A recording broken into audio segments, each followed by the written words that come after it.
One way to assess readiness is to hold department or team-based question and answer sessions for leaders to address outstanding queries people have before initiating new ways of working. I facilitated this type of session with a cross-functional innovation team. How the team interacted was as important as what they knew. Here are the readiness indicators I looked for. Attendance. Is there good attendance at the sessions? Do people show up? Knowledge. Can people answer all questions on new ways of working? Participation. Are the sessions one-way monologues or two-way conversations? The number of unknowns. Is there a long list of questions? Tone. Is there a positive or negative orientation to the questions? Confidence. Are people confident in their answers? Visual cues. Is body language open and positive or closed and negative? These indicators help me assess whether or not the team sounded, looked, and felt ready. With this checklist, they were. To measure readiness for success, require leaders to confirm that their teams are prepared to take on the change. The 3 steps to do so are: 1.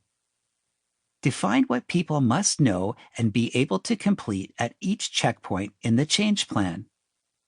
What skills and knowledge do they need to acquire before moving on to the next phase of preparation?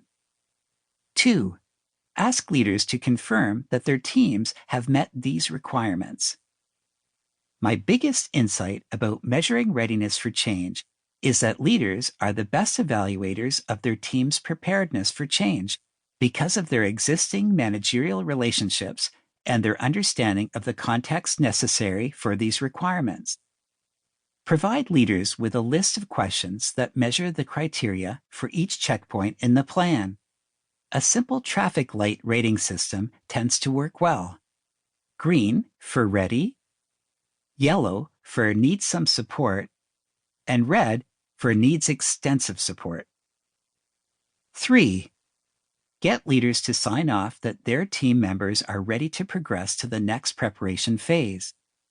Finally, requesting that leaders sign off on their team's readiness, either in writing or verbally at a checkpoint review meeting, lends credibility to the assessment and gives leaders ownership of the change. It creates that skin in the game feel. To measure your employees' readiness, create a simple scorecard to record people's responses to the questions about the knowledge and skill they must know to pass through the readiness checkpoint. Speak with a random sample of people across the group you're testing, dividing them into executive, manager, and employee subgroups. Ask them simple questions about what they know and can do. To preempt middling or gray answers, yes or no assessment questions are best, such as, do employees know how to get help at Go Live? For each question, assign a green status for correct answers, yellow for partial or close responses, and red for incorrect ones. Once completed, your scorecard will give you a picture of readiness. Additional support, of course, will be required for areas that scored yellow and/or red. My pro tip is that leaders prefer asking their team members a short list of questions that determine if they have the required knowledge and skills for the checkpoint. It's an easy thing to ask and an easy way to assess readiness.